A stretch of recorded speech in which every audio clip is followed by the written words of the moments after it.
आए हुए थे बाहर और उन्होंने पोटैटो को कुछ खाने के लिए दिलाना था, तो शायद इसी कॉफी शॉप से उन्होंने दिलाया होगा। उसके सामने खड़ी हुई है उनकी कार के पास खड़े हुए हैं वो खुद, और वहां पर खड़े हुए वो कर रहे हैं विचार।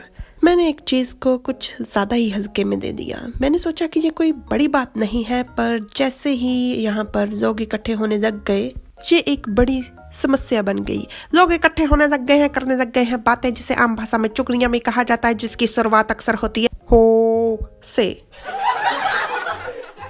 और इन चुगलियों की वजह है पोटैटो जो पापा के आसपास घूम रहा है पपी की तरह। पापा बहुत ज्यादा परेशान है क्योंकि लोग देख रहे हैं उनकी और आपस में कह रहे हैं, इस बच्चे के साथ क्या समस्या है, ये इस तरह से जमीन पर क्यों रेंग रहा है। पापा की कातिलाना नजर पड़ती है कुछ लोगों पर जो बना रहे थे वीडियो पोटैटो की। क्या हमें पुलिस को फोन करना चाहिए? पापा तुरंत उठा लेते हैं पोटैटो को अपनी गोद में, एक झोले की तरह उसके चेहरे को छुपा निकल देते हैं, मन में कहते हुए पहले इसको संभालता हूँ।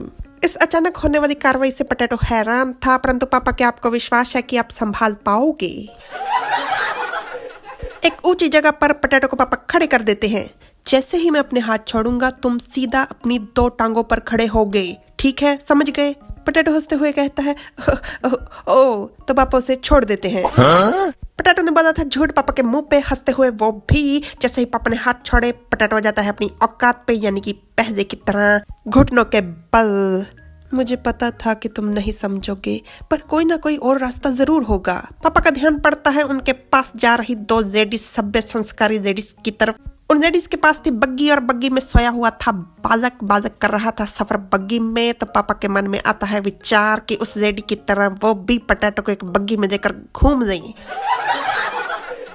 पापा इस सोच में कोई बुराई नहीं, बस कपड़े बदल लीजिएगा। फिर पापा की नजर पड़ती है अपने पास गुजर रहे एक सभ्य संस्कारी पुरुष की तरफ, जो अपने बच्चे के साथ जा रहा था खुशी खुशी बच्चों वाली मोटरसाइकिल पर, बिजली पे बैटरी पे चलने वाली मोटरसाइकिल पर, जो कि एक पांडा के रूप में है। परंतु बच्चे को भी इतनी सी उम्र में चश्मा लग गया, क्या बनेगा दुनिया का। उनको देखकर पापा के मन में विचार आता है कि वो भी पोटैटो को ऐसे ही मोटरसाइकिल पर लेकर घूम ले, परंतु पापा आपके पास कार है, भूल गए क्या? इससे पहले कि वो मोटरसाइकिल खरीदते उनका ध्यान पड़ता है कि कुत्ता और उसके मालिक की तरफ, जो अपने कुत्ते के गले में पट्टा डालकर घूम रहा था। परंतु पापा इस विचार को सोचते ही मन में कहते हैं, नहीं, ये बिल्कुल ठीक नहीं, मुझे कुछ और सोचना होगा। पापा इतना सब कुछ सोच रहे थे, परंतु पोटैटो उछल कर पापा को कुछ कहना चाहता था, तो पापा उससे पूछ ही देते, क्या है? बिल्कुल ऐसे ही पापा हमारी मम्मी हमसे पूछा करती थी, कड़छी घुमाते हुए, क्या है? पोटैटो अपने एक हाथ से घुमाता है पापा का मुंह और दूसरे हाथ से करता है इशारा एक सज्जन व्यक्ति की तरफ जिसने बिठा रखा था अपने बालक को अपने कंधों पर। और पोटैटो हंसते हुए पापा को कहता है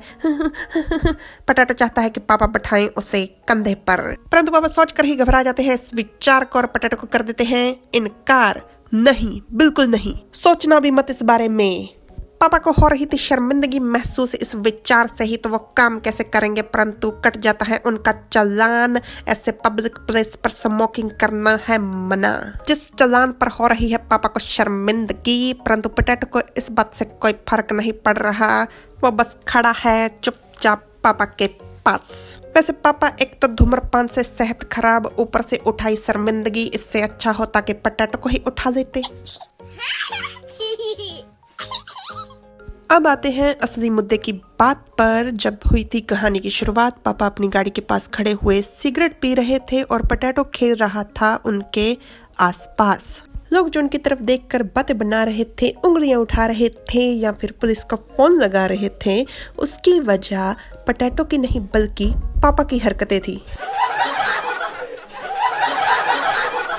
आज की कहानी से हमें पहली शिक्षा ये मिलती है कि किसी और पर किसी भी चीज का दोष लगा उसकी खुशियां बर्बाद करने से पहले अपने गिरेबान में भी झांक कर देख लेना चाहिए। और दूसरी शिक्षा ये मिलती है कि अपनी और अपनों की खुशी का पैमाना लोगों की सोच के आधार पर तय मत कीजिए। लोग क्या सोचेंगे अगर ये भी आप सोचेंगे तो फिर लोग क्या सोचेंगे। और तीसरी कि अपनों की खुशी के लिए अगर शर्मिंदगी भी उठानी पड़े तो उठा लेनी चाहिए। बच्चों का बचपन, आपकी जवानी, माँ बाप का बुढ़ापा और आज का दिन दोबारा लौट कर नहीं आने वाला, पर लोगों की सोच और लोग सारी दुनिया में घूम घुमा कर लौट कर यहीं आने वाले हैं। तो फिर तय कर लीजिए कि किस चीज को चुनना चाहिए, जो रोज लौट कर आएगी या कभी नहीं।